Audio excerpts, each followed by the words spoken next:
Quintinho, 85 anos, nossa gente faz história. Depoimento de Valdemar Martinez. Entrevistado por Elizabeth Quintino e Juliano Lima. São Paulo, 20 de maio de 2003. Realização Museu da Pessoa. Entrevista número HV 006. Bom dia, seu Bom dia. Valdemar. Eu gostaria que o senhor começasse falando o seu nome, data e local de nascimento. Meu nome é Valdemar Martinez. Eu nasci em Itaju, estado de São Paulo, em 19 de outubro de 1939. Seu Valdemar, os seus pais são também da mesma cidade? Meu pai era espanhol, nascido em Almeria, uma cidade no sul da Espanha, no litoral sul da Espanha. E minha mãe é brasileira, nascida em Campinas. Minha mãe é de origem italiana, meu pai é espanhol. E o senhor tem mais irmãos? Nós somos em 6 irmãos. Eu tenho 5 irmãs e eu. Muitas mulheres na família. Muito. E os seus pais, eles trabalhavam em quê? Meu pai era comerciante, pequeno comerciante. Tinha um armazém de secos e molhados na periferia de São Paulo. E minha mãe era do lar. E o senhor morou até que idade, A minha família veio de Itaju, eu ainda era bebê. E eu não voltei lá a Itaju. Então eu nasci lá só. Eu cresci em São Paulo, na periferia, no bairro do Tucuruvi. E, embora eu tenha nascido lá, minha origem é São Paulo. São Paulo. E o senhor morou até que idade no Tucuruvi? Até os 30 anos, Nossa. quando eu me casei. Então o senhor viu o Tucuruvi mudando, se transformando. Sem dúvida. Quando a gente mudou para lá, era cinturão verde, com chácaras da produção de fruta e granjeiros. E depois foram loteando as grandes áreas, vendendo e urbanizando. E eu participei, eu vivi a transformação de uma periferia distante em uma parcela da cidade. E a sua esposa também morava no Tucuruvi? Não, minha esposa morava em Santana, é na mesma direção, mas é um pouco mais perto da cidade. E aí o senhor mudou do Tucuruvi e foi morar No Jardim São Paulo. no Jardim São Paulo? É Bom, onde eu tudo, tô até tudo agora. perto. Tudo Zona Norte, tudo perto. E como, assim, quando o senhor, na sua infância, como que era essa casa? Cheia de pessoas, cheia de mulheres, só o senhor de homem? Era uma família modesta, né? Onde todos lutavam. As minhas irmãs mais velhas são gêmeas. Eu me lembro, elas trabalhavam na Companhia Telefônica de São Paulo. Naquele tempo, as ligações e o serviço telefônico usava muito o auxílio de telefonistas. E elas eram telefonistas. Depois elas passaram, mudaram de emprego, cresceram em outras profissões. E todos eram assim. Todos estudavam e trabalhavam. Eu era o penúltimo. Quer dizer, depois de mim tem a caçula. E eu sempre assisti todo mundo lutando. Todo mundo trabalhando, todo mundo tentando ascender, tentando melhorar de vida. Uhum. E o senhor, quando começou a estudar, né, o senhor pensava na sua vida profissional, o que o senhor iria fazer mais tarde? Bom, na realidade, a minha origem determina mais ou menos que a gente vai fazer o que é possível. Eu sempre tive o sonho de estudar arquitetura. Era a minha profissão de eleição. Mas não deu. Não deu porque me profissionalizei trabalhando em escritório. Então, a mudança seria muito radical. E desde cedo eu tinha compromissos com a família, compromissos com uma porção de coisa. Então a gente fazia o que dava, não o que queria. Então eu me profissionalizei como na área de contabilidade, fiz ciências contábeis. deixei o sonho para lá, o meu filho está realizando ele. O senhor tem quantos filhos? Eu tenho 3, 3 filhos? 2 moças e um rapaz. E ele faz arquitetura ou já se formou? Ele se forma este ano, está no 5º ano de arquitetura. Ele tem Ele é o mais quantos velho, anos? tem 24. E as moças, tem uma de 22, está fazendo ciências biomédicas, se forma também este ano. E a mais jovem está fazendo fisioterapia, se forma o ano que vem. Então a família cresceu e estão todos estudando. Todos encaminhados. O senhor lembra do seu primeiro trabalho? Bom, eu tive alguns outros empregos, mas coisa rápida que nem vale a pena registrar. O meu emprego sério primeiro foi na Votorantim. Eu fui contratado, eu tinha 17 anos, para fazer uma espécie de serviços gerais, cuidar do arquivo, eventualmente levar alguma mensagem, distribuir alguma correspondência e isto, basicamente isto. O senhor entrou em que ano na Votorantim? 1957. 57. E em qual unidade da Votorantim? Bom, naquele tempo a Votorantim era menor, né? E a empresa era maior, ela tinha vários departamentos. Tinha tecidos, tinha cimento. Eu entrei no cimento. Eu comecei a trabalhar na seção de cimento, na área de vendas, faturamento. E como o senhor foi trabalhar na Votorantim? Eu tinha um amigo, vizinho, amigo, colega de infância, que trabalhava na Votorantim. E eles precisavam desse arquivista e ele me convidou. E eu estava precisando trabalhar e deu certo. Deu certo. O senhor está até hoje na Votorantim. Até hoje eu estou lá. Você quer perguntar uma coisa, O Júlio? senhor lembra a primeira impressão que o senhor teve nesses primeiros dias de trabalho da empresa? Lembro, era uma empresa grande. Muitas pessoas, você tinha que interagir e eu não tinha, evidente, experiência nisso, né? Então foi meio amedrontador, em princípio. Mas depois, devagarinho, a gente vai aprendendo que, na realidade, o grupo tem uma tarefa a fazer e tem que participar. E daquela época o senhor lembra de algum período que o Brasil estivesse passando, se isso influenciava no cotidiano da empresa, se havia algumas dificuldades, algumas coisas? Me lembro da construção de Brasília. Uma vez um ministro ligou pedindo para a gente, pedindo para interferir, para entregar cimento, porque naquele tempo o cimento era um produto precioso. A produção brasileira era menor do que a procura. Então, eventualmente, havia falta de cimento no mercado. E as pessoas que trabalhavam com cimento paravam. Elas não negociavam mais nada, porque o sujeito vendia areia, tijolo, mas para ser consumido junto com o cimento. E não tendo cimento, parava tudo. Então, era meio histeria em torno de quem vendia cimento tentando comprar cimento. E eu me lembro que numa ocasião eu estava na hora do almoço, só eu na sessão, e caiu um ministro, não me lembro qual ministro, querendo falar com o nosso diretor. E eu atendi e pedi para ele ligar mais tarde, eu peguei o telefone dele para o meu diretor dar retorno. Foi incrível. Foi incrível. E eu era menino naquela época. Era uma criança ainda. E o senhor ficava no escritório aqui em São Paulo? Nosso escritório era na Avenida Prestes Maia, próximo do viaduto Santa Ifigênia, esquina da rua Scala Jorge. Um prédio que agora a prefeitura parece que mudou a vocação dele para habitação popular. Mas naquele tempo era o nosso escritório. E era o único escritório da Votorantim, na cidade de São Paulo. Um prédio de 17 andares, mas pequeno, de andares pequenos. E que era suficiente para a gente, ou foi suficiente por algum tempo para o grupo. E o senhor, assim, chegava aí na fábrica, ou o senhor sempre ficou no escritório? A trabalho, eventualmente a gente ia para ver alguma coisa. para conhecer.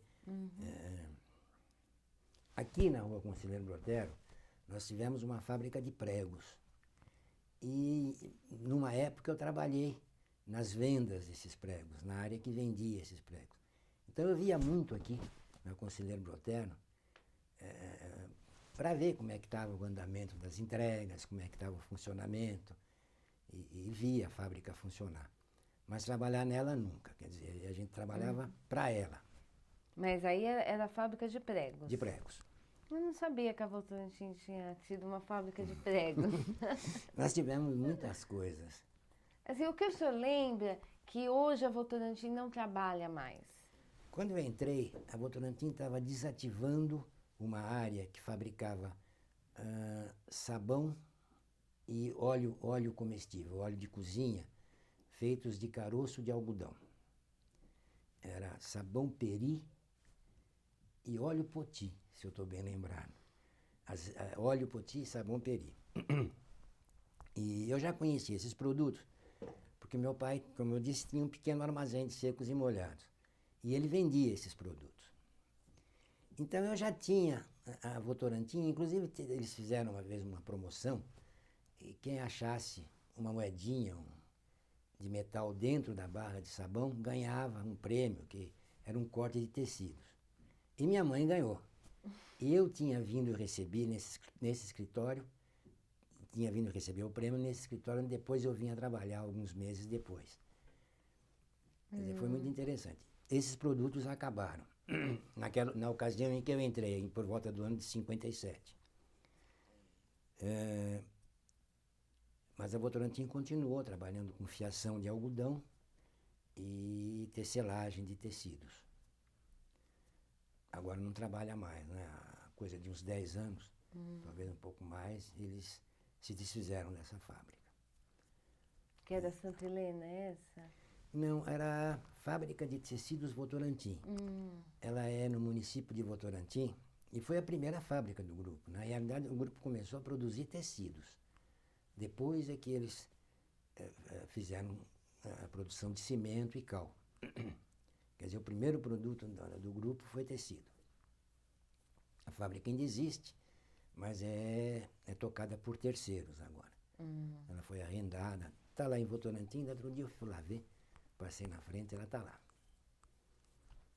E como o Juliano estava voltando ao que ele falou um pouquinho, você estava falando da construção de Brasília, que a Votorantim esteve, né? Qual outro grande empreendimento que o senhor lembra, assim, dessa época? Nessa época, a implantação das usinas hidrelétricas. A Votorantim era grande fornecedor. O que veio a se tornar depois CESP, eram diversas companhias. Uma chamava Celusa, Centrais Elétricas de Urupupugá, e tinha algumas outras, me parece que eram 3. Para cada represa, o governo do estado tinha feito uma empresa. Para cada represa, para cada usina hidrelétrica. E a Votorantim foi grande fornecedora de cimento, porque era a fábrica mais próxima e que tinha capacidade de produção para fornecer. Foram grandes fornecimentos e a gente participava muito, não indo lá na represa, mas emitindo faturas, negociando entregas e essas coisas. Tá vendo? Mas havia alguma orientação da empresa no sentido do crescimento, de políticas de trabalho, porque era um período que estava sendo difícil para o Brasil ali, né? Bom, a produção e o consumo de cimento no Brasil é baixo. Poderia ser maior. Mas ele cresce numa linha inclinada. E a oferta do produto sempre vai ser em escada. Quer dizer, você tem um equipamento que produz uma quantidade. Você vai adquirir novos equipamentos e depois eles vão subir de uma vez só. Quer dizer, se eu produzia 1.000, se eu dobrar a capacidade, eu vou produzir mais 1.000, mas é num ponto. Como aqui crescia em escada e o consumo numa linha, você tinha ocasiões em que você ofertava mais do que a procura e ocasiões em que a procura era maior do que você tinha para oferecer. Olha, o grupo nunca deixou de responder a essa necessidade de crescimento. Mas sempre havia essa defasagem entre a hora que nós tínhamos os equipamentos prontos e funcionando e produzindo e a hora em que o mercado já estava precisando daquela produção. Então nós tínhamos essas épocas de crise de procura. Quer dizer, o mercado precisava de mais cimento do que nós tínhamos para vender. Nós e os outros fabricantes, né? A política da Votorantim sempre foi a de manter a sua participação no mercado. Sempre de fazer com que a sua produção crescesse na medida em que o mercado, que o consumo crescesse. Quer dizer, as coisas tenderiam a empatar. Atualmente nós estamos com capacidade ociosa, quer dizer, o mercado não nos tem acompanhado. E o senhor vê, assim, depois a gente volta lá atrás, mas só para pegar o que o senhor falou, que é interessante, como que o senhor vê agora esse panorama? Por que está acontecendo isso? Bom, eu não entendo muito de política de macroeconomia, mas dá para acompanhar que o Brasil tem empobrecido. Uhum. Nós tivemos aqueles milagres de bolhas de prosperidade e de consumo, e que na realidade eram meio artificiais. Quer dizer, o Brasil lançando mão de créditos e fazendo esse crédito produzir, quer dizer, teve algumas bolhas de progresso. Mas não foi um progresso real, porque depois voltamos aos patamares de pobreza. Eu acho que basicamente o problema do consumo, não só de cimento, mas o consumo de tudo no Brasil, ele é balizado pela pobreza. Que o mercado é ávido por cimento, a gente percebe. Qualquer coisinha, principalmente no Nordeste, a gente observa muito isso. Qualquer dinheirinho que cai, o pessoal compra cimento para melhorar a habitação que ele já tem, que é o que a gente chama de consumo formiga. Isso que sustenta a empresa funcionando em época de crise, onde não há grande construção, onde não há grandes investimentos do Estado. Então eu acho que basicamente é a pobreza do país. Quer dizer, um país rico, porém, cuja distribuição de renda faz com que a maioria seja pobre. Entendi. Mas eu acredito que um dia vai melhorar. Nós todos acreditamos. Sr. Valdemar, assim, voltando um pouquinho, porque assim, a gente acaba deixando passar. Quando nós paramos numa parte que o senhor estava falando, que o senhor atendeu o ministro para a construção de Brasília. O senhor tinha uma função nessa época. Como foi a sua trajetória profissional dentro da Votorantim? Bom, eu tive o privilégio de começar como arquivista. Arquivista é um camarada que guarda a memória, que cuida da memória, que cuida do que está acontecendo. Quer dizer, dia mais, dia menos, tudo que acontece acaba no arquivo. Se o arquivista for atencioso, curioso, ele acaba se inteirando de tudo que acontece, ao menos na área da qual ele arquiva a documentação.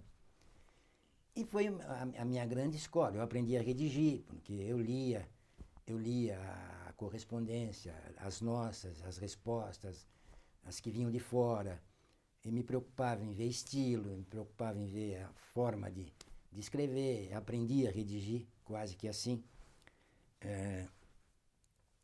Acompanhava o que acontecia, porque uma carta, às vezes vai como consequência, troca de correspondência, dá dezenas um assunto às vezes requer dezenas de troca de mensagens. Então, acompanhar isso, a gente via quais as soluções, qual o problema e qual a solução que foi dada para ele. Então, eu fui aprendendo por aí. E também pela observação de como as pessoas agiam. E estudando também, né? Eu fiz bastante cursos do IDORT, do SESI. E eu fiz o meu curso superior bem tarde. Eu fiz depois de casado, já com 35 anos, foi que eu terminei o meu curso superior. Mas eu era autodidata, eu me virava muito bem a partir da observação. E tinha um incentivo da Votorantim? Ah, tinha. Olha, a gente fazia o que queria, no bom sentido. Quer dizer, se eu me metesse a fazer o que o chefe fazia, ele provavelmente ia falar, o que esse camarada está querendo? Mas ele ia ter paciência e ver até onde eu era capaz. Então o desempenho é que definia o limite de qualquer um dos funcionários da Votorantim nessa época. E era um desempenho a partir da qualidade pessoal, não de cursos ou de preparo. Porque naquele tempo também pouca gente tinha curso superior no Brasil, né? Tinha a USP, São Paulo, tinha a PUC e o Mackenzie, até onde me lembro. E uma outra escola, não era essa oferta de vagas universitárias que nós temos hoje, né? Então havia poucos engenheiros, poucos técnicos. Os contadores faziam um curso, um colegial profissionalizante. Não tinha o curso superior de ciências contábeis. Então, na realidade, a gente aprendia fazendo. E o incentivo para isso na Votorantim sempre era grande. E também era grande o patrocínio de bolsas, de cursos rápidos ou não. Eu fiz muitos cursos no IDORT, que era um instituto que oferecia cursos profissionais, no Senai, no SESI, e todos os que eu quis fazer foram patrocinados pela Votorantim nessa época. E depois do arquivo, a grande tacada profissional aconteceu em 1968, quando o governo instituiu o controle de preços no Brasil. Então eles criaram o Conselho Interministerial de Preços, era um órgão do Ministério da Fazenda. E todas as empresas teriam que apresentar planilhas de custo, demonstrando por que ela vendia por aquele preço. Então, em resumo, eu vendo por eu vendo por 10 porque ela me custa 8 e eu preciso ganhar 2. Em resumo, era isso. Inicialmente pediram para a seção técnica fazer esse trabalho. Eles não conseguiram fazer porque o enfoque era administrativo e eles eram técnicos. Então caiu na minha seção para fazer esse trabalho. E me deram para fazer. E a gente foi bem sucedido. E todas as fábricas de cimento do grupo, nessa ocasião a gente já tinha várias. Tinha 3 no Nordeste, tinha 3 no Sul e tinha mais 2 em São Paulo. A gente começou a cuidar dos processos do CIP de todas essas fábricas. E aí mudou radicalmente. Eu estava me preparando para vender cimento e aí eu passei a cuidar do custeio do produto. E fiquei nessa área até que houve CIP. Até 1980 e qualquer coisa, 87, 88, quando acabou o controle de preço, e nós voltamos a ter liberdade de fixação. Aí também já não estava trabalhando na área comercial, e não havia necessidade de fixar preço. E eu fui fazer uma assessoria pessoal do produtor José Hermílio de Moraes Filho, que faleceu em 11 de setembro, no dia das Torres. Mais ou menos um pouco antes das Torres. Então, é mais ou menos essa a minha trajetória. Eu comecei trabalhando na área de administração de vendas, estava me preparando para trabalhar em vendas, mas depois essa mudança eventual não procurada, não escolhida, me jogou para a área administrativa. E lá eu fiquei até que foi preciso. Quer perguntar? O curso de Ciências Contábeis, então, o senhor vai procurar como complemento ao seu trabalho, né? Na realidade, a gente começou fazendo os demonstrativos para o Conselho de forma bem empírica, uma forma bem vaga. Na realidade, não interessava para a gente informar demais. Quer dizer, porque senão ele já ia acabar administrando a empresa pela nossa administração, né? Não pode transferir isso para o governo, né? Então a gente dava o mínimo possível de informação. Mas tinha que dar alguma, porque senão ele não autorizava aumento de preço. E nessa deles tentarem obter mais informação, eles começaram a pedir informes técnicos contábeis. A nossa área de contabilidade não quis fazer, ela não estava preparada para fazer. Porque eles se imaginavam contadores, quer dizer, eu tenho que demonstrar para o acionista quanto que ele ganhou, quanto que ele perdeu. Eu não tenho que mostrar para terceiros. Então eu fui fazer o curso de Ciências Contábeis exatamente para poder atender algumas exigências do que o CIP estava fazendo, de balanços e de demonstrações com a linguagem contábil. E o senhor fez o curso aonde? Eu fiz os 2 primeiros anos na Faculdade de Tibiriçá. Era no Colégio São Bento, no Largo de São Bento. Aí minha senhora ficou grávida e eu estava chegando muito tarde em casa. Nasceu meu primeiro filho. Eu me transferi para uma faculdade em Guarulhos. Como eu morava em Santana, em São Paulo, eu passava em casa, jantava e depois ia para a faculdade. E o garoto, quer dizer, convivia um pouco mais com a família. Então eu fiz 2 anos na Tibiriçá e 2 anos na Universidade de Guarulhos. Lá eu terminei o curso. Sr. Valdemar, o senhor acompanhou todo o crescimento da Votorantim Cimento, né? Assim, mais especificamente no cimento, porque foi onde o senhor ficou. Mas, assim, na verdade, o senhor acompanhou o crescimento do grupo. E, pelo que eu pude perceber do senhor acompanhou mesmo o crescimento do grupo e não só da Votorantim, porque o senhor é uma pessoa que está sempre preocupado em saber as coisas que estão acontecendo, né? Mas o crescimento da Votorantim, o senhor podia contar um pouquinho para nós, assim, como ela foi crescendo, comprando outras indústrias, que foi chamada para o grupo do cimento, como foi toda essa... Um pouquinho antes disso, eu acho que eu poderia também acrescentar, como que a situação da Votorantim Cimento na época da ditadura, porque o senhor já estava lá, né? Tá. Se ela sofreu algum impacto, se Olha, houve isso. Num primeiro momento, eu me lembro que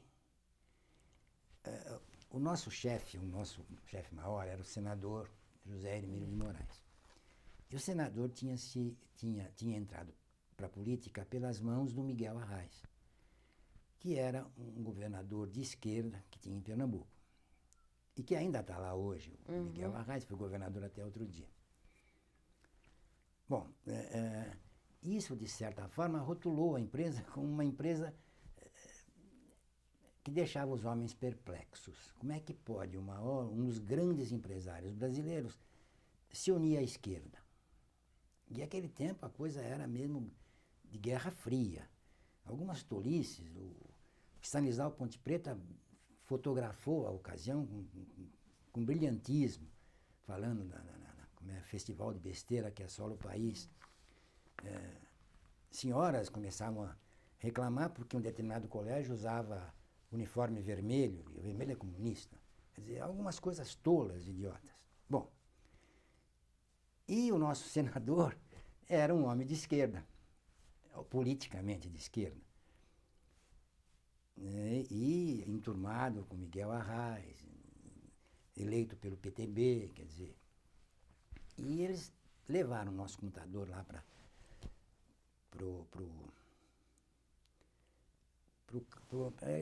A aeronáutica tinha, onde é o aeroporto de Guarulhos hoje, que tem lá ainda um quartel da aeronáutica. E levaram o nosso contador para lá, e ele ficou uma semana prestando depoimento. Eles queriam... Ele entendeu que eles queriam definir se o senador tinha gasto o dinheiro da empresa para fazer a campanha, coisas do gênero. Mas como estava tudo muito certinho, eles acabaram tendo que soltar o contador. Não foi preso. Ele ia lá diariamente e dava o expediente, foi por uma semana ou mais. Mas, tirando isso, o grupo não sofreu. Não sofreu outras pressões, nem outras perseguições, não. Foi só nesse primeiro momento. E algum desavisado que tinha autoridade eventual, então ele resolveu dar uma apertadinha na Votorantim. No mais, a Votorantim não age politicamente. A empresa não age politicamente. Se houver ação política, seriam das pessoas que são donas da empresa. Mas ela sempre houve uma separação grande entre a atitude política e a atitude empresarial. Por isso, talvez não tenha havido motivo para o governo ver a Votorantim de uma forma diferente. Até onde eu sei, né? Até onde eu sei. Eventualmente pode ter havido alguma pressão, alguma coisa desse tipo que não chegou ao nosso conhecimento. Que ficou guardadinha lá em cima mesmo. Nós chegamos a ter um oficial da reserva como chefe de segurança da empresa. Não foi imposto, quer dizer, ele foi convidado. E provavelmente para criar até uma simpatia, porque ele era um homem de revolução, quer dizer, era um homem do grupo que fez a revolução. E ficou por lá até que quis, e prestou um bom serviço, um bom trabalho de segurança no grupo. Sim. E com relação ao crescimento da Votorantim Cimento? Bom, a Votorantim cresceu aplicando nos negócios que ela já tinha. Alumínio, eles começaram com uma fábrica de alumínio, e é uma fábrica muito boa, é uma atividade muito boa. Tem aço, e nessa área de metalurgia, eles têm níquel e zinco, que foram fábricas que foram desenvolvidas, inclusive a tecnologia foi desenvolvida pelo próprio grupo. Eles traziam um cientista italiano que vinha para cá e pesquisava os minérios até desenvolver uma fábrica piloto. E em cima dessa fábrica piloto ele fazia uma fábrica grande. E tudo com recursos próprios, ou eventualmente uma pequena parte emprestada, mas a maior parte do dinheiro com recursos próprios. E a Votorantim foi crescendo dessa forma, criando as fábricas, principalmente na área de cimento, trocando fornos obsoletos por outros mais novos e crescendo. Até que o gargalo do crescimento passou a ser a oferta de conhecimento humano, quer dizer, de pessoas capazes de tocar uma fábrica. Porque pessoas com esse perfil não são fáceis de serem localizadas no mercado. São empreendedoras, são pessoas que acabam fazendo às vezes do dono, quer dizer, ele cuida para o dono. Então a Votorantim passou, a partir dela ter tomado conhecimento de que o mercado estava assim, ela começou a comprar pacotes. E nesses pacotes ela comprou o cimento Itaú e o cimento Santa Rita, que foram fábricas que vieram prontas, funcionando, com o seu pessoal administrativo já contratado, quer dizer, já tinha gerente, só trocou o acionista. Aí muda algumas coisas para ficar com o perfil do grupo, e hoje elas estão inseridas lá no contexto da Votorantim. E está fazendo isso agora no mercado internacional. Votorantim está se internacionalizando com 2 fábricas de cimento, uma no Canadá e uma nos Estados Unidos.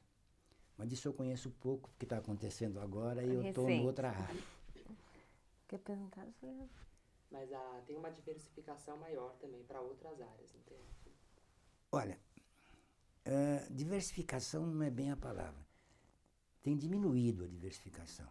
Na realidade, a Votorantim tem abrido mão de uma porção de atividades que não se coadunam com a atividade principal. Quer dizer, a Votorantim se estabeleceu uma empresa vocacionada para um tipo de empreendimento. E abrimos mão de uma porção de coisas que não se enquadravam nesses empreendimentos. Empresas agrícolas, usina de açúcar. Estamos vendendo um hotel que a gente recebeu no Nordeste, que funcionou até outro dia, mas parou agora, fechou. Estamos vendendo o prédio e as instalações. Então, na realidade, a Votorantim está concentrando esforços naquilo que ela considera a sua vocação. Com exceção da Votorantim Ventures, que é uma empresa voltada para pesquisa. Mas essa é um outro tipo de empresa. Quer dizer, talvez para atender a necessidade de algumas pessoas, de algum acionista muito inteligente que precisa disso para a sua realização pessoal, é o que me parece, né? Você poderia falar um pouquinho, assim, quais tipos de pesquisa? Essa Votorantim Ventures, até onde a gente tem lido, nos briefings que eles passam lá na empresa, ela se propõe a localizar grupos de pesquisadores que estejam trabalhando em alguma ideia original. Então, se une a essas pessoas e cria uma empresa. Esses cientistas serão donos de uma parte dela, e a Votorantim é dona da maior parte porque vai pôr o capital para ela funcionar. Então, o pessoal do genoma, que fez o genoma da cana-de-açúcar, parece, da laranja, esse pessoal se juntou à Votorantim e criaram uma empresa que está pesquisando genomas e coisas de alta tecnologia daí, para desenvolver produtos e tecnologia que rendam uma empresa que venda produtos e venda tecnologia. Tem um outro grupo que está fazendo esse mesmo trabalho para cana-de-açúcar. Então, nós temos duas empresas que foram criadas pela Votorantim Ventures e que estão pesquisando em duas áreas de tecnologia agrícola. Eventualmente vai haver mais, porque eles estão analisando, até onde a gente sabe, eles estão analisando muitos projetos e eles sempre que apareça um promissor, é capital de risco. Eles vão comparecer com o capital de risco, vão financiar e vão fazer funcionar a pesquisa até resultar em alguma coisa. Quer dizer, é a parte em que a Votorantim, me parece, atende necessidades nacionais, que é pesquisa, né? Pesquisa não pura, pesquisa dirigida para o consumo, dirigida para a produção. O período ali da crise energética, como é que foi? Como é que foi atravessado pela empresa? Bom, a empresa tem muita energia própria. Nós temos, não saberia te dizer a capacidade em termos de megawatts, mas nós temos cerca de 20 usinas hidrelétricas no grupo. Próprias, construídas pela empresa, exploradas pela empresa. Isso, de certa forma, minimizou o apagão. Mas teve alguns lugares onde nós diminuímos a produção.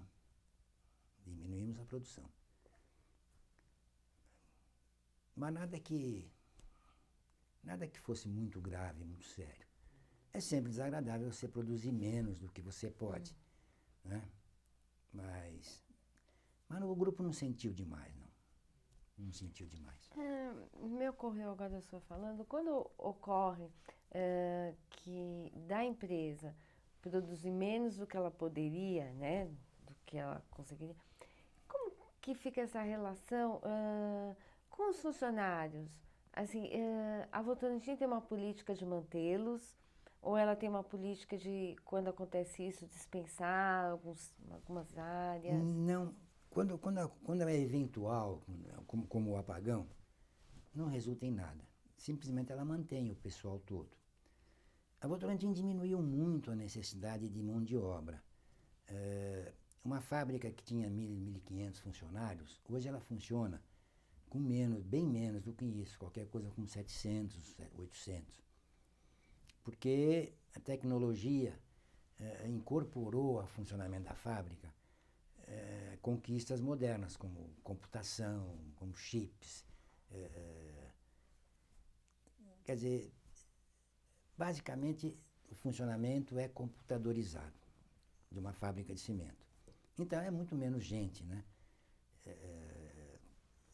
É tudo automático, qualquer coisa tem um alarme, qualquer coisa para o forno, qualquer coisa tem um aviso. Isso diminuiu bem a necessidade de mão de obra. Quer dizer, as fábricas se modernizaram e a Votorantim acertou a quantidade de mão de obra para as necessidades atuais dela. Mas a Votorantim não é muito sujeita a atitudes assim, como eu diria, pontuais. Quer dizer, se o mercado diminuiu, eu mando embora. E o mercado melhorou, eu vou lá e recontrato. Para as coisas de curto prazo, a Votorantim não tem esse tipo de atitude. Ela sempre tem um pouco de paciência e segura o pessoal um pouquinho mais para ver o que vai acontecer mais adiante. Sim. E ela sempre teve a preocupação de estar investindo em novas tecnologias? Sempre. Cimento, quando eu comecei a trabalhar, o cimento era produzido basicamente por um processo chamado via úmida. Que a matéria-prima que vai queimar no forno ia misturada com água. E o consumo de energia térmica era muito grande. Posteriormente, criaram fornos via seca. Então, a matéria-prima jogada dentro do forno não tinha mais água, era um pó. E isso diminuiu em 40% o consumo de energia térmica. Hoje, a Votorantim só tem fornos via seca. Então, todos os de via úmida foram desativados ou modificados quando era o caso. Então, ela procura ter acesso às tecnologias mais de ponta, mais recentes. Porque ela sabe que se ela não tiver, logo ela perde na concorrência, porque os outros terão e ela não vai ter condição de competir. Quando o senhor fala do úmido para o seco, tem uma ligação com o cimento branco? Não. Não, o senhor podia falar um pouquinho aqui? Não, o cimento branco, ele tem o processo exatamente igual ao cimento cinzento, o comum, o Portland. Só a matéria-prima é escolhida com mais cuidado. Então, procura-se um calcário que a gente, que pela experiência sabe que vai resultar num clinker mais claro. E um gesso mais claro. Aí ele obtém um cimento branco. Quer dizer, é só o cuidado na escolha das matérias-primas para obter o cimento branco. Ah, tá. Não há grande diferença entre um produto e o outro. E o senhor podia falar um pouquinho do impacto ambiental, né? Como é essa preocupação da Votorantim? Olha, todas as nossas fábricas de cimento, elas têm filtro eletrolítico. É um filtro que carrega eletricamente as partículas e faz com que elas se depositem em mangas. Isso diminui muito o impacto ambiental de uma fábrica de cimento, que se não tiver isso, realmente ela causa muito problema. Algumas fábricas mais antigas, a gente vê telhados que ficaram alisados pela deposição de cimento ao longo dos anos. Um telhado de telhas francesas acabou liso. Nossa. De tanto pó que vai caindo. Depois chove, o cimento reage, endurece, então acaba liso. Mas hoje todas as fábricas do grupo, elas têm esses filtros eletrolíticos que impedem essa poluição seca. As fábricas que usavam produtos químicos, nós tínhamos uma que fazia celofane em Sorocaba. Ela tinha lagoas de decantação para neutralizar produtos químicos antes de devolver a água para o rio. Eram várias lagoas interligadas, a última tinha criação de peixe. Então, se acontecesse qualquer coisa, qualquer falha, o peixe morria lá na última. E como não morria, dali a água era despejada para o rio. E em todas as atividades em que o grupo trabalha, há cuidado com o meio ambiente. Há cuidado com o meio ambiente. Eu queria recuperar o trabalho que o senhor fez de assessoria pessoal ao senador Moraes. Não foi ao senador, foi ao filho dele, o doutor José Emílio de Moraes Filho. Bom, o doutor José acompanhava todas as fábricas e com bastante cuidado, com bastante atenção. Só que ele recebia muito papel. Então não dava tempo dele ler todos os papéis, dele escolher o que ele queria ver nos papéis. Então a gente desenvolveu formas de acompanhar os grandes números e preparava relatórios onde esses grandes números eram anotados e comparados com anteriores, comparados com padrões. Então basicamente era esse trabalho. Fazer uma espécie de triagem para diminuir a quantidade de papel que ele tinha que analisar e tinha que estudar. De todas as fábricas, né? De todas as fábricas também, na área financeira, aplicação de dinheiro, aplicação de excedentes, essas coisas. E como que era o seu contato com a família? Família Moraes? Isso. Olha, é sempre cordial. O doutor Antônio, o doutor José, os filhos do doutor José, os filhos do doutor Antônio, do doutor Emílio, da dona Maria Helena. Quer dizer, eu não convivo com eles, mas quando você encontra eventualmente no elevador, eles sabem quem eu sou, me conhecem, me cumprimentam, eu cumprimento. Eu convivo pouco com eles agora. Mas no tempo que o doutor José era vivo, eu convivia um pouco mais com os filhos dele, que estavam sempre na sala dele, e a gente se encontrava muito lá. Na realidade, eu estou me aposentando, né? Então, não há motivo para a gente perder tempo com eles e eles comigo, né? Eles têm uma empresa para tocar e a minha contribuição já foi dada. Então, eu estou lá fazendo um trabalhinho na área de desativação de imóveis, porque a empresa tem muita fazenda, muita terra, muita coisa recebida em dação de pagamento, ninguém não pode pagar, então dá uma propriedade a troco do débito. E a Votorantim está desativando isso, está vendendo isso. Então eu tenho viajado por aí para conhecer esses imóveis, avaliar com a ajuda de profissionais da área, colocar à venda e eventualmente vender os que encontrem compradores. E manter estatísticas sobre isso. É o que eu tenho feito agora. Está gostoso fazer isso, viajando, passeando. Está passeando bastante. Semana passada eu estive em Petrolina, fui ver o velho Chico lá, estive em Salvador, Recife. Nossa, você está viajando muito mesmo. Viaja bastante. Nesses lugares todos nós temos propriedades, né?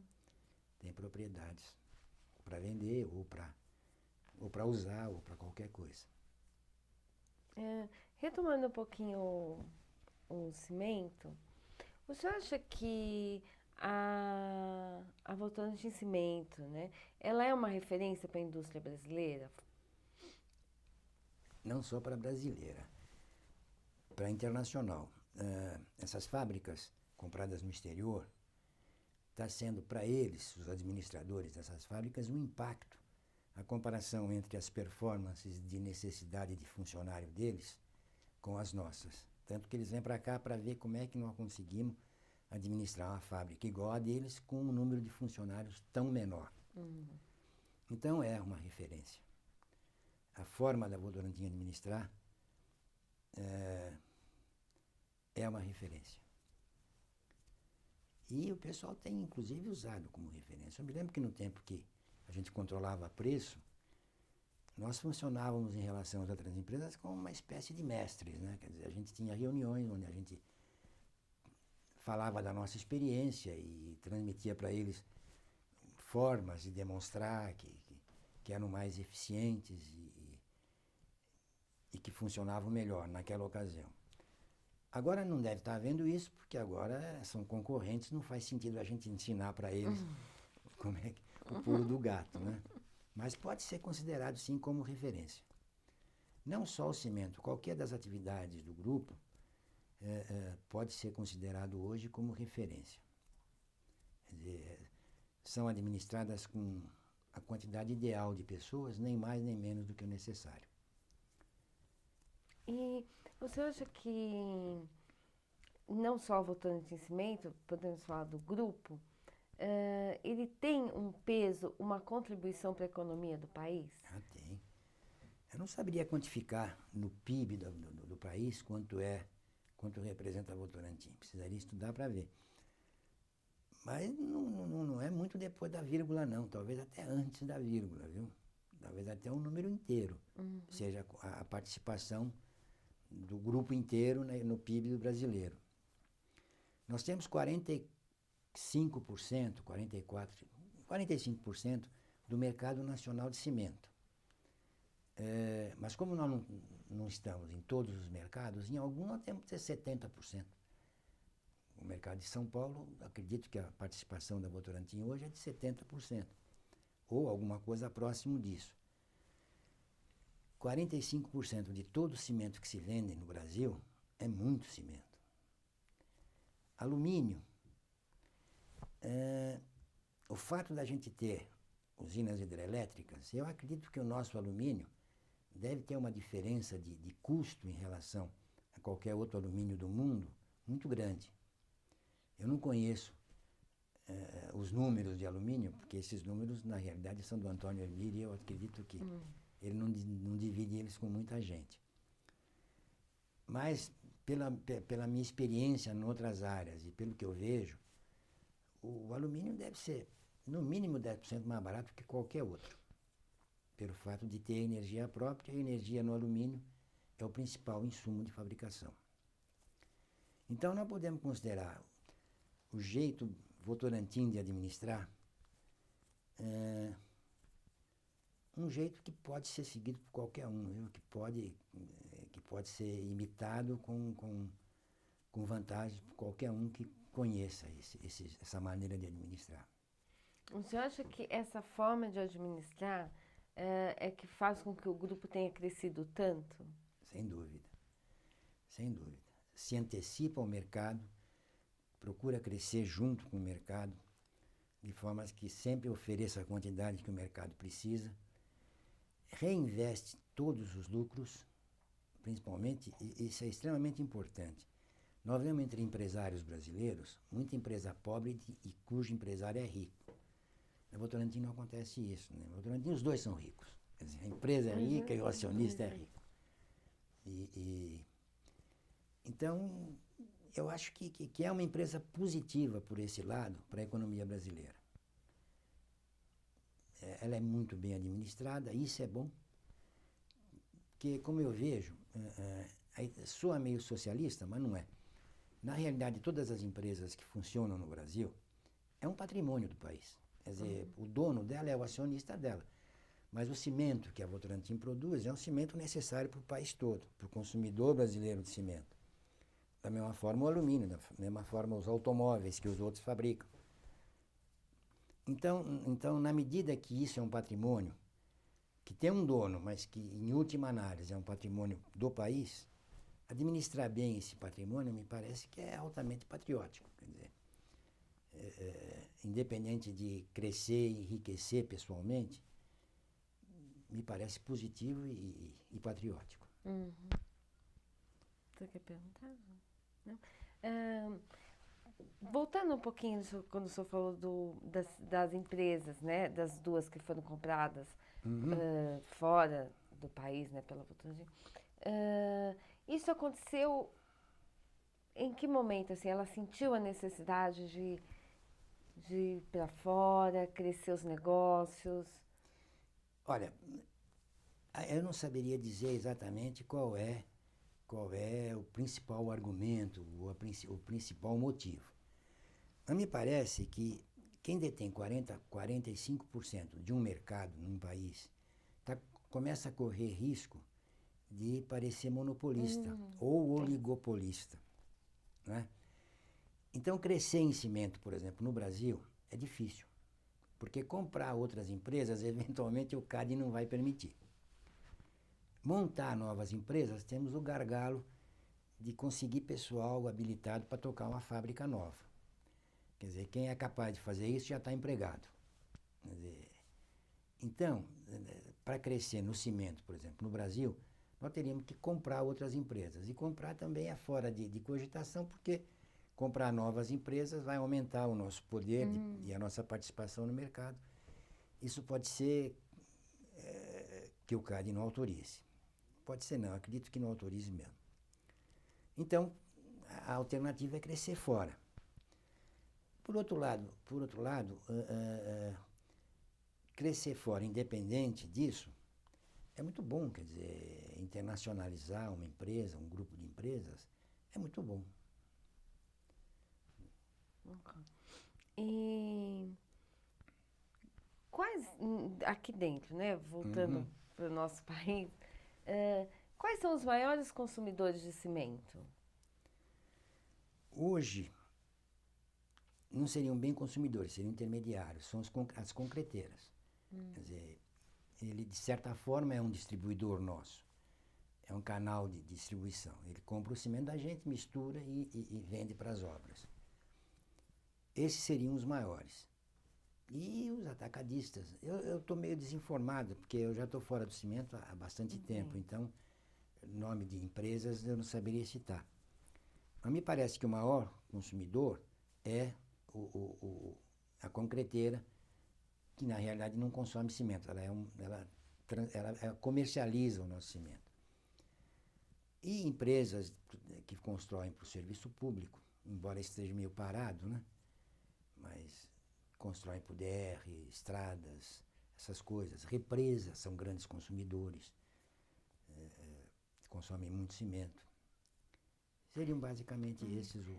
Eu ouvi uma vez um comentário, essa parte da Imigrantes a Nova foi com um cimento da Votorantim. Uhum. E parece que foi feito de uma outra forma. Ele tem um impacto menor para o carro. O senhor soube disso? O concreto na construção de estradas é perfeito. Ele é muito superior ao asfalto. Ele dura muito mais, ele é melhor, ele oferece acabamento melhor. E aí, o Rodoanel está sendo construído com cimento. Eu não conheço detalhes. Eu sei que a Associação Brasileira de Cimento Portland, que é uma entidade da indústria como um todo, não da Votorantim, da indústria como um todo, ela tem laboratórios, ela fica na USP, ela tem laboratórios de controle de qualidade, tem equipe técnica para desenvolver novas tecnologias no emprego de concreto, de cimento. E eles foram muito acionados na construção desse rodoanel.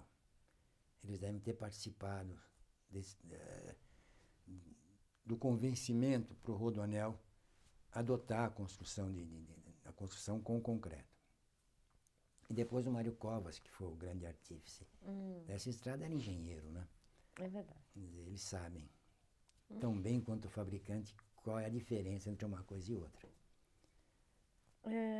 Bom, há quantos anos o senhor está fora do grupo de cimento, né? Bom, até 2000, eu tinha bastante contato e tinha bastante informação sobre cimento. Não no dia a dia ou na clientela, nesse tipo de informação maior, mas tinha com relação a funcionamento, com relação a custos, com relação a volumes vendidos, com relação a funcionamento de fornos, de fábricas, quando eles paravam, quando eles funcionavam. Exatamente porque essa era uma das funções que eu tinha como assessor do Dr. José, acompanhar o que acontecia em cada um dos fornos, em cada uma das fábricas de cimento. Então, com relação a mercado, eu já estou fora há bastante tempo. Agora, com relação ao funcionamento da fábrica, até 2000 eu vim acompanhando. E são quantas hoje? Hoje nós temos 3 no Nordeste, seriam 3 no Sul, uma em São Paulo e uma no Rio. Só que de São Paulo para baixo ficou uma empresa só, que junta essas 5 ou 6 fábricas do Sul. E a tendência é que no futuro todas essas fábricas sejam reunidas numa empresa só, que provavelmente será Cimento Rio Branco, e a marca comercial deverá ser Votoran em São Paulo e Itaú no Sudeste e Poti no Nordeste, que são as nossas grandes marcas. E, eventualmente vai ser Votoran tudo. E como foi quando o senhor deixou o cimento, né? E começou a ter outra função? Foi exatamente quando eu comecei a cuidar da formação do preço, em 1969. Aí o nosso trabalho passou a ser mais em função do funcionamento da fábrica e no acompanhamento do custo das matérias-primas. E para atualizar, sempre que necessário, as planilhas de custo e pedir aumento de preço. Então aí a gente tinha que se manter informado do que acontecia, mas não influía. Quer dizer, sabia o que estava acontecendo, mas não administrava, não influía. E quando acabou o CIP, também não voltei mais para o cimento. Quer dizer, aí fui trabalhar com o Dr. José. E fiquei aí até o falecimento dele. E como, assim, o senhor fala um pouquinho como foi trabalhar com ele? Olha, ele era uma pessoa extremamente eficiente no que fazia. Muito memória fantástica, lembrava das coisas. Uma memória, nunca vi nenhuma melhor. Mas era uma pessoa fácil de se trabalhar, desde que ele tivesse lá as informações que ele precisava, o resto tudo bem. Sempre preocupado com o bem-estar das pessoas que trabalhavam com ele, secretárias, eu, a moça do café, sempre preocupado se estava tudo bem, se não estava, sempre. Uma pessoa assim, fácil de trabalhar, atenta às pessoas que estavam em torno, e uma atenção sincera, quer dizer, não era demagogia não. Quer dizer, ele gostava de saber que estava todo mundo bem, se não estava, por que não estava, o que é que ele podia fazer para melhorar. Era uma pessoa boa de se trabalhar. E como o senhor consegue, assim, quando o senhor para, de vez em quando, imaginar não ter trabalhado na Votorantim, no grupo? Olha, às vezes eu penso nisso, sim. É possível que... Não dá para imaginar. É possível que eu talvez tivesse conseguido emprego numa outra empresa, ou trabalhado por conta própria, ou feito... Eu tentei até algumas coisas, fazer por conta própria, paralelamente ao emprego. Eu teria sobrevivido, talvez com menos prazer, mas teria sobrevivido. Então quer dizer que esses anos todos foram de muito trabalho e muito prazer? Foram. Foram porque os limites eram os meus próprios limites. Quer dizer, se melhor eu não fui, é porque eu não fui capaz de ser melhor. Nada no grupo impediu ou representou uma barreira, percebe? Quer dizer, a Votorantim é uma empresa liberal, quer dizer, ela permite o progresso pessoal. Não sei se ainda é assim, provavelmente que não, porque hoje a oferta de cursos universitários é muito grande, oferta de pessoas que tem um nível universitário muito grande. Hoje o recrutamento também é mais seletivo, é mais profissional, é mais exigente. Não é a mesma Votorantim de quando eu entrei. Mas, embora não seja a mesma, de certa forma ela mantém a mesma característica. Sim. Você acha que nós podemos dizer que o Grupo Votorantim ele tem uma cultura de valores? Que esses valores é uma coisa que vem da família? Tem. Tem. É possível que com a profissionalização da administração que está realmente havendo, isso se perca de alguma forma. E seria uma pena. Por outro lado, também, a mudança de gerações talvez não mantenha isso. Porque, olha, a primeira geração, que doutor Antônio, doutor José, doutor Hermílio, mas principalmente doutor José e doutor Antônio, doutor Clóvis, tinha alguns valores e tinha uma forma de proceder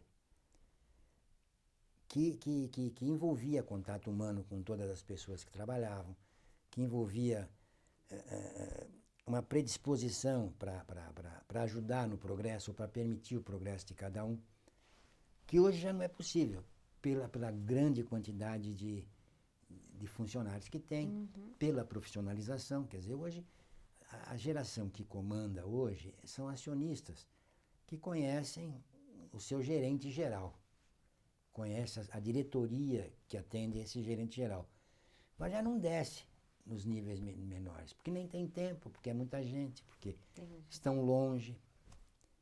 Então, eu acredito que vai haver mudança, embora conserve alguma coisa, alguma influência da família, mas já não vai ser como era, por exemplo, quando eu entrei na Votorantim. Entendi.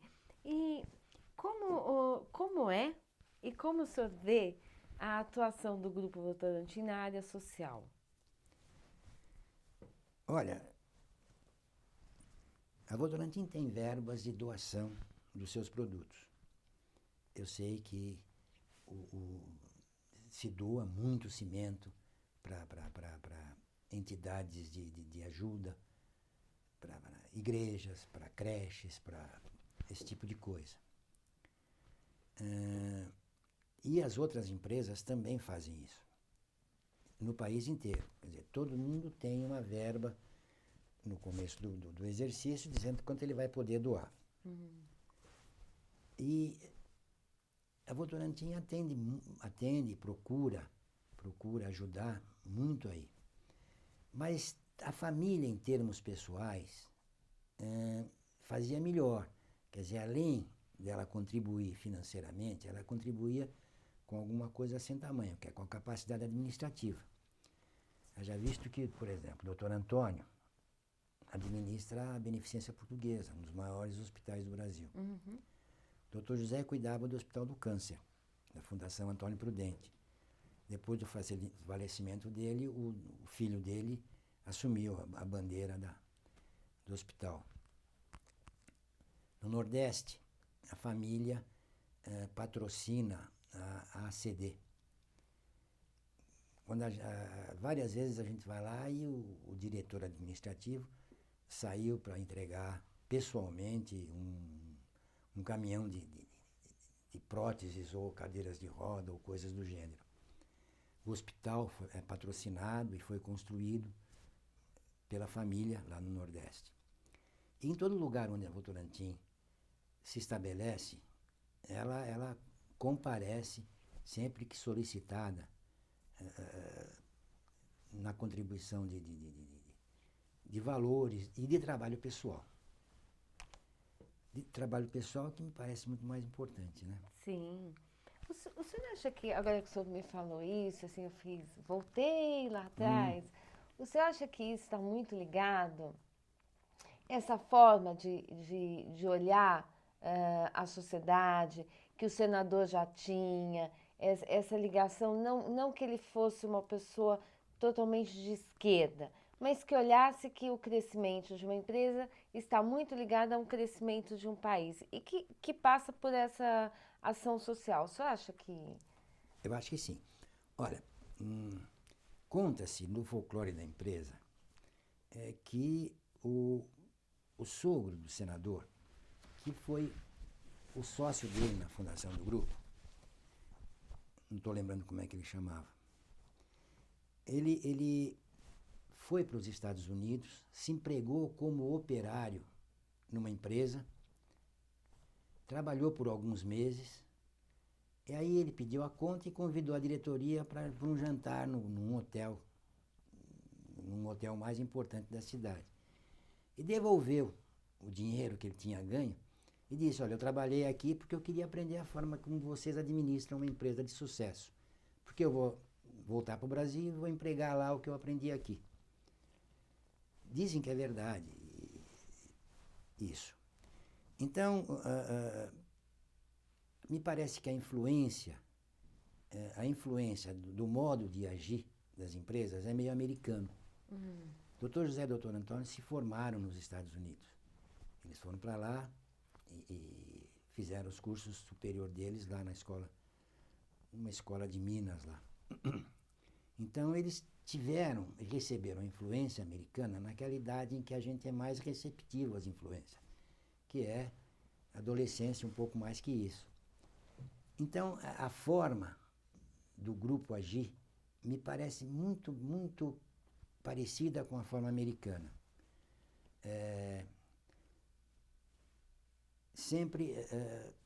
Nos Estados Unidos, por exemplo, é comum o empresário fazer doações à universidade onde ele estudou, fazer doação para o hospital da cidade em que ele reside ou onde ele atua. A Votorantim, de certa forma, age assim, com relação principalmente a hospitais. Ou as coisas da cidade onde ela se estabelece. Juliana? Eu já queria pegar mais, se o senhor tem algum momento mais marcante, especial dessa sua trajetória ao longo desse tempo. Difícil dizer. Na realidade, não acontece grandes coisas, acontecem pequenas coisas que te satisfazem, que te deixam satisfeito. Não me lembro de nada assim, estrondoso, não me lembro. Mas sempre crescendo, não em grandes saltos. Então, um pequeno crescimento dá uma pequena satisfação. Muitos pequenos crescimentos dão muitas pequenas satisfações e fazem você chegar um pouco mais alto, mas sem essa grande satisfação, percebe? Eu não me lembro, talvez eu não seja muito animado para essas coisas, mas... Você lembra de alguma coisa que tenha ocorrido nesses anos, assim, que marcou o senhor engraçada? Que tenha acontecido com o senhor ou com algum amigo, com alguém com quem o senhor trabalhava? É difícil dizer. Alguma coisa de... Pode ser de festa de final de ano, que sempre tem, né? Uhum. Não, realmente não me lembro. Eu queria perguntar para o senhor, assim, tem alguma coisa que nós não perguntamos, com certeza, que o senhor lembra, que o senhor acha que é importante estar contando? Eu acho que a sua entrevista foi muito completa, viu? Vocês fizeram um trabalho muito profissional. Não me lembro de nada que a gente não tenha abordado e que precisasse ser abordado. Nós falamos da vocação da empresa, falamos da maneira de agir, falamos das pessoas que compõem. Eu acho que nós fizemos um bom trabalho aqui nessa manhã.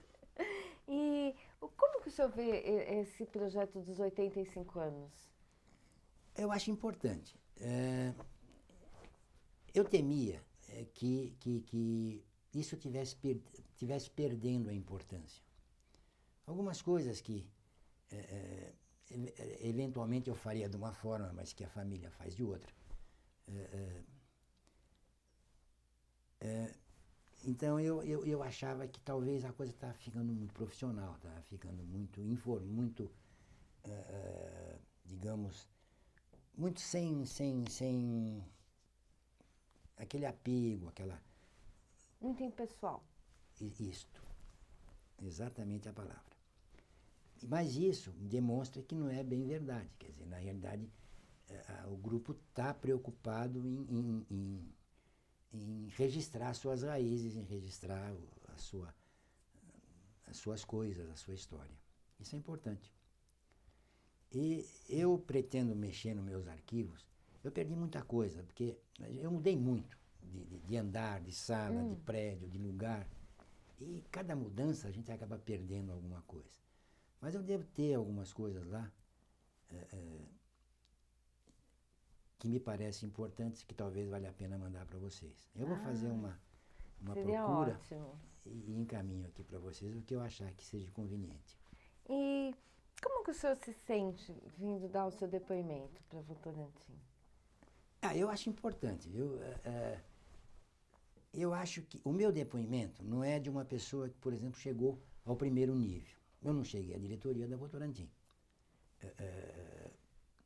Mas, então a minha visão talvez seja aquela intermediária, quer dizer, do segundo escalão. Eu acho que é importante. E para mim foi importante. Para mim fazer esse depoimento foi importante. O senhor quer deixar alguma mensagem para Votorantim, para os funcionários? Eu sou muito grato por ter trabalhado na Votorantim. Na Votorantim eu consegui sustentar minha família, criar os meus filhos, fazer um pequeno patrimônio.